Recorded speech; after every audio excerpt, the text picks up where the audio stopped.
और inside stories के लिए मेरे इस YouTube चैनल को सब्सक्राइब करें और Facebook पेज को भी लाइक करें।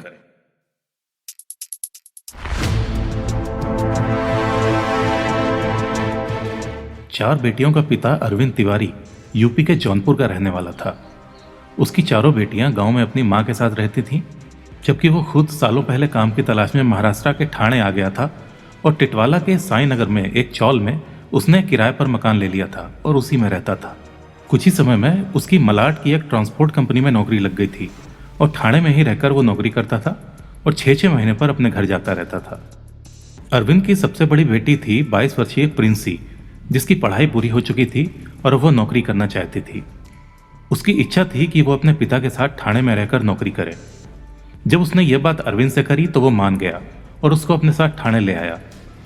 वो प्रिंसी के अलावा अपनी 2 और बेटियों को भी टिटवाला लाया था, मगर कुछ समय बाद उनको वो वापस छोड़ आया और प्रिंसी उसके साथ ही यहाँ रही।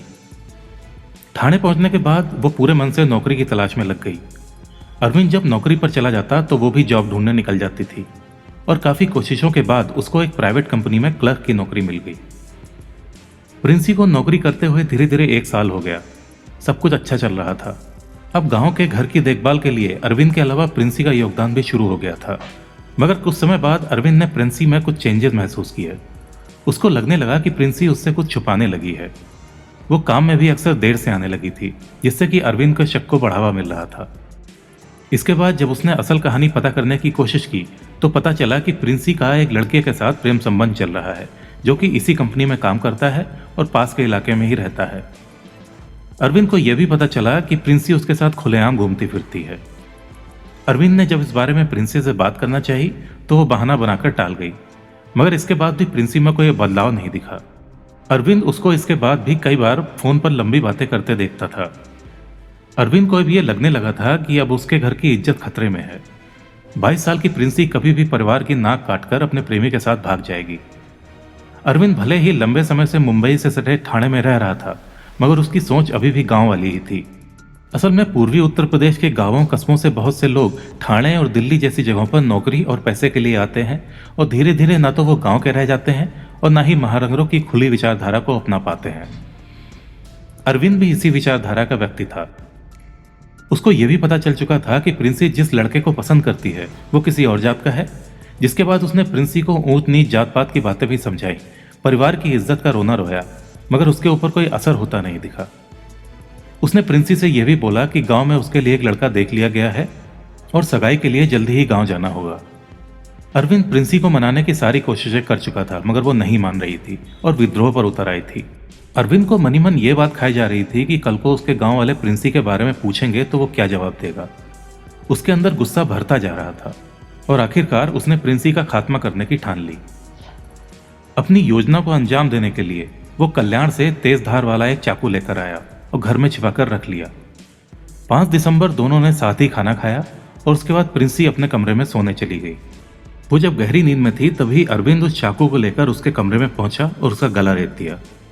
कंफर्म करने के बाद कि प्रिंसी की सांस रुक गई है, अरविंद ने उसके शरीर के 3 टुकड़े किए ताकि वो इन हिस्सों को अलग अलग फेंक सके, जिससे कि पुलिस को शिनाख्त करने में दिक्कत हो।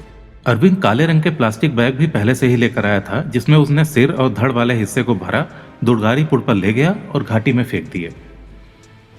प्रिंसी के नीचे का हिस्सा अभी भी बचा था, जिसको वो समय पर फेंक नहीं सका और 3 दिन बीत जाने के बाद उसमें उसको कुछ महक सियानी महसूस हुई।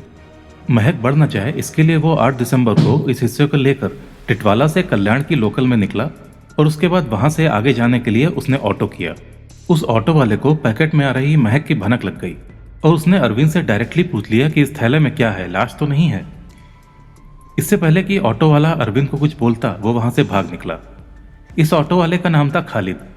खालिद ने काला बैग ऑटो रिक्शे से बाहर निकाला और इस बारे में आसपास के खड़े कुछ ऑटो वालों को बताया। भीड़ इकट्ठा होने के बाद पुलिस को बुलाया गया। पुलिस ने बैग में से आ रही महक को पहचान लिया कि इस बैग में जरूर लाश है और फिर इसकी सूचना सीनियर इंस्पेक्टर प्रकाश लोढ़े और इंस्पेक्टर संभाजी जाधव को दी। पुलिस के लिए अभी भी यह एक ब्लाइंड मर्डर केस था, जिसमें खालिद नाम के गवाह ने संदिग्ध को देखा था, मगर कुछ भी बता पाना अभी मुश्किल था कि वो कौन था और थैले में पड़े ये हिस्से किसके हैं। पुलिस के अनुसार ये लाश किसी 22-23 साल की युवती की थी। कार्रवाई को आगे बढ़ाते हुए पुलिस ने बैग को लाने वाले व्यक्ति का पूरा हुलिया पूछा तो ऑटो ड्राइवर खालिद ने बताया कि वो लाल शर्ट पहने था। हिस्से के पोस्टमार्टम के लिए उसको रुक्मणी बाई हॉस्पिटल भेज दिया गया और फिर स्टेशन के बाहर वाले सीसीटीवी की फुटेज खंगाली गई।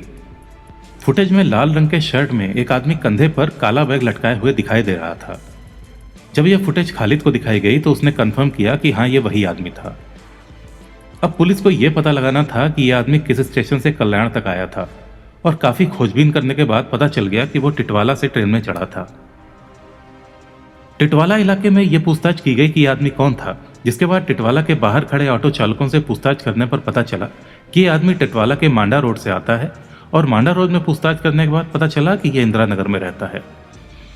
इसके बाद इंदिरा नगर से पता चला कि इस आदमी का नाम अरविंद तिवारी है और वो साईनाथ चाल में रहता है। चाल में पहुंचने पर पुलिस को अरविंद तो वहां नहीं मिला, मगर वहां उनको कुछ महक सी मालूम थी, जिससे उनको ये यकीन हो गया कि जो कुछ भी हुआ है वो इसी चाल में हुआ है। उसके पड़ोसियों ने बताया कि वो मलाड की Pawan Hans logistic transport company में काम करता है और यह भी पता चला कि वो यहाँ अपनी बेटी प्रिंसी के साथ रहता था। पुलिस ने आखिरकार उसको ट्रांसपोर्ट कंपनी से अरेस्ट किया। अरेस्ट के बाद अरविंद ने बिना किसी नानुकुर को यह कबूल कर लिया कि उसने ही अपनी बेटी प्रिंसी को मारा था, क्योंकि वो इंटरकास्ट शादी करना चाहती थी। पुलिस ने दुर्गाड़ी किले के खाड़ी में प्रिंसी के शरीर के बाकी 2 टुकड़ों को भी 2 दिन की कड़ी मेहनत के बाद बरामद कर लिया। ऑटो ड्राइवर मोहम्मद खालिद और सलीम बाबू ने भी अरविंद की पहचान कर ली।